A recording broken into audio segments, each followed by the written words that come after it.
Très bien, merci de nous retrouver pour cette nouvelle session consacrée à la e-santé. On reçoit aujourd'hui Jérôme Leleu. Vous êtes le président de Interaction Healthcare. Vous êtes en charge du développement stratégique de Sim4Health. On va commencer par ça.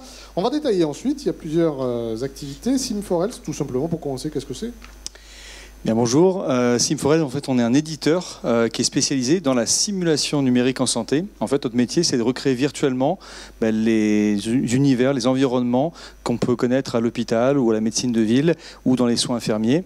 Et donc permettre, soit en formation initiale ou formation continue, eh bien, d'avoir des cas cliniques virtuels, des situations virtuelles d'un patient sur une pathologie chronique, sur une procédure particulière.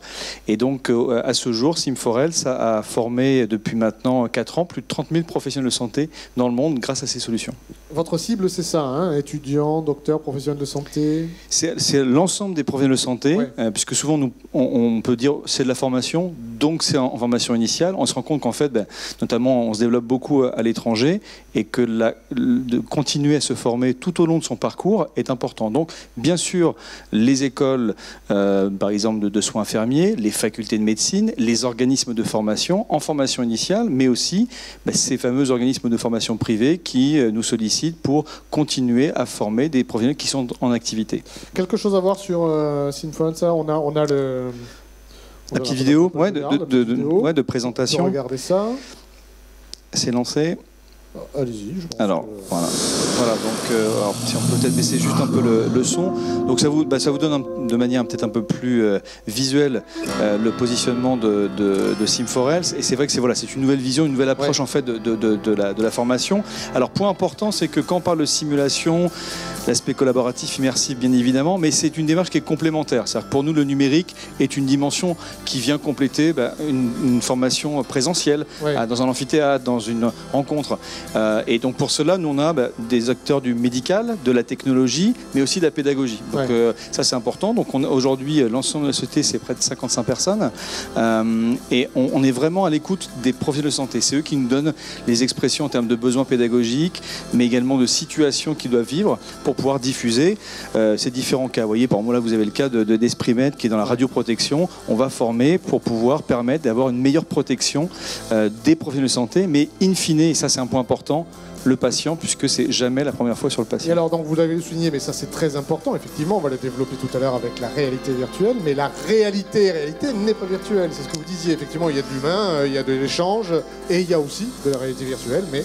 Exactement, et c'est pour ça que vous voyez des univers aujourd'hui, alors on parle beaucoup du serious game, on développe aussi ce type de solutions qui peut parfois bien sûr être très ludique, mais on parle aussi beaucoup de simulateurs parce qu'on recrée virtuellement, un peu comme si on faisait une analogie avec le domaine de l'aéronautique, on n'est pas très loin de Toulouse. Voilà, c'est des choses, on recrée complètement à l'identique.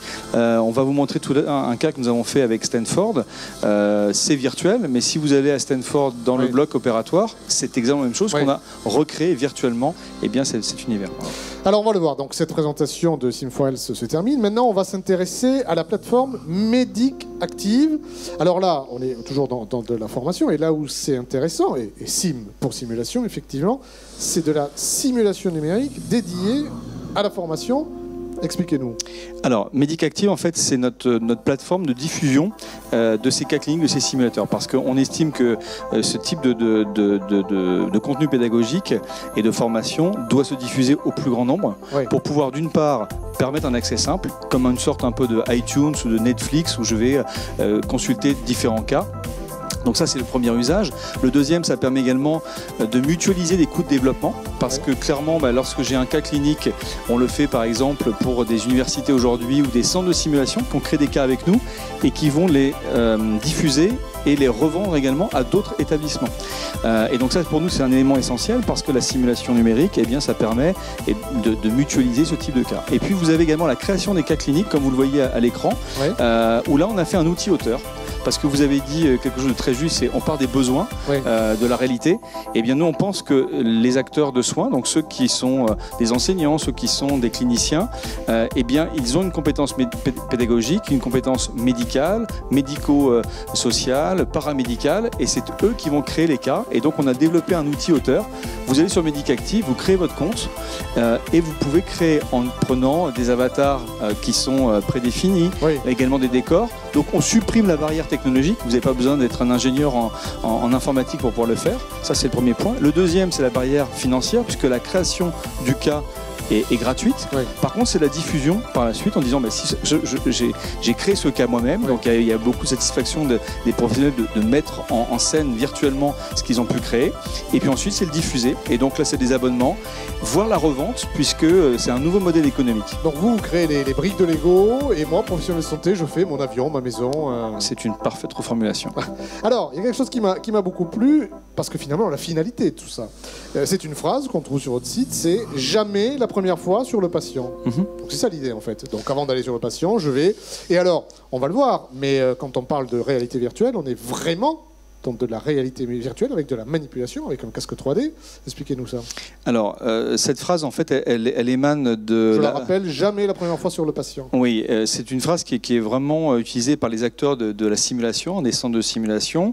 Elle a notamment été diffusée en France par la Haute Autorité de Santé, notamment avec le professeur Grandry, qui est donc un des co-rédacteurs de ce rapport, et qui met en évidence un élément important, c'est que, bien évidemment, en tant que patient, vous avez envie d'être bien accompagné. Oui, bien sûr, et que notre positionnement chez Sim4Health, c'est de dire que ces formations, elles sont bien sûr adressées à des professionnels de santé, en formation ou en activité, et que l'objectif, c'est de pouvoir permettre, in fine, une meilleure prise en charge du patient. Alors, on va le voir, vous avez les images, c'est vraiment du geste technique dans les conditions du réel, c'est une immersion.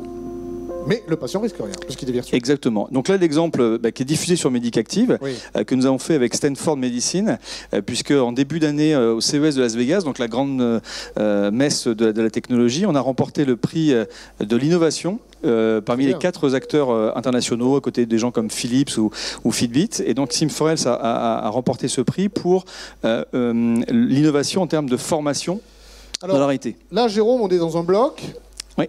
Bloc virtuel. Alors c'est bloc virtuel, donc Stanford Medicine avec le docteur Alami. On est sur un patient qui... Alors je vous coupe juste, sur la gauche de l'écran, on a l'apprenant, absolument, l'apprenant, voilà. Celui qui utilise donc avec ce casque, bon là c'est un HTC Vive, qui donc permet en fait de ce que vous voyez à l'écran, c'est ce que voit la personne dans le casque. Donc elle peut manipuler. Donc là c'est un patient qui a eu un anévrisme qui est un peu grossi. Donc vous voyez le geste, vous voyez, elle peut prendre le matériel médical qui est en face d'elle, donc les seringues, ça peut être. Et le geste technique qu'on voit en virtuel, c'est exactement la même chose. Et notamment, vous voyez sur l'écran qui est diffusé, on va avoir des liens, et notamment sur toute la partie imagerie qui est assez complexe, et bien vous êtes accompagné pour permettre de faire le bon geste. Donc là, on est dans une approche très procédurale, mais également aussi sur le geste en tant que tel. Au CES, on avait présenté un cas sur un pneumothorax, un patient qui souffre de problèmes de respiration. Et puis vous voyez, vous avez des gestes et des situations qui cliniquement existent dans la vraie vie. Donc là, l'idée, c'est d'être accompagné, vous voyez, les différentes étapes pour permettre une meilleure prise en charge et surtout de préparer au mieux l'opération.